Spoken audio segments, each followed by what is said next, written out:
እንደኔ ግን እንደነዚህ እንደ ሰዎች ስልችት ያለው ሰው አለ። ሁሌ አንድ አይነት ነገር፣ ሁሌ ተመሳሳይ ነገር ጭራሽ ብለው አሁን ደግሞ ህፃኑን የሩታ ልጇን ይዛ ጭራሽ ሚዲያ ላይ መውጣት ጀመረች፣ መንገድ ለመንገድ ማለት ነው። ሰላም ቤተሰብ እንዴት ናችሁ? ዳና ናችሁ? የሩታ ደጋፊዎች የሩታ ብቻ ምናምን ነገር ነው የምፈልጋችሁ፣ ሌሎቻችሁን አልፈልጋችሁም ማለት ነው። ምንድነው እየሰሩ ያሉት? እኔ ስልችት ነው ያሉኝ እነዚህ ሰዎች ማለት ነው። ስልችት በእነሱ ሁላ ቪዲዮ ባልሰራ በጣም ደስተኛ ነኝ ውድ ቤተሰብ።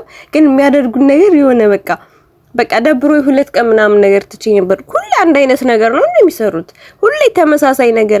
አብርሽ ታመመ፣ አብርሽ እንደዚህ ሆነ፣ አብርሽ በሀብሉ፣ አብርሽ በሰዓቱ፣ አብርሽ በቀለበቱ። አሁን ደግሞ የሆነ ጉዳይል ወይም ሊዝናኑ ወጥተው በዛች አጋጣሚ ለተመልካች ቪዲዮ ሰርተው አብርሽ ፌንት ሲሰራ፣ ከዛ ሄርሜላ ስትመጣ፣ ሄርሜላ ከየት መጣች?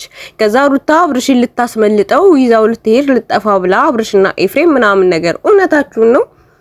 እውነታችን ነው። ጭራሽ የሚለቀቀው ቻናል እነሱ ላይ ነው። አብርሽ እንደዚህ ሆነ፣ አብርሽ ምናምን ቻናል ላይ ማለቀቀው፣ ሩታ ላይ ሩታ እንደዚህ ሆነች ቻናሏ ላይ ማለቀቀው፣ ሄርሜላ ቻናል ላይ ሄርሜላ ራሷን ሳተች። ቻናሉ ሄርሜላ ነው። ሄርሜላ ራሷን አልሳተችም። ራሷን ቪዲዮ ሰርታ ምናምን ተመሳጥራችሁ ቪዲዮ የምትለቁት። አብርሽም እንደዛው ተመሳጥራችሁ ቪዲዮ ሰርታችሁ ለኛ ለተመልካች ሳክስ ምናምን ነገር አድርጋችሁ ቪዲዮ ትሰሩልናላችሁ።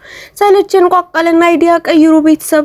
በቃ አውጡ ከዚህ ከምናምን ነገር ምንድነው እናንተ እንደ አመታትን አስቆጥራችሁ ሰለቸን። አዲስ ነገር ይዛችሁ ሁሉ እንዴ ሹሃዳ ምንድነው ይሄ?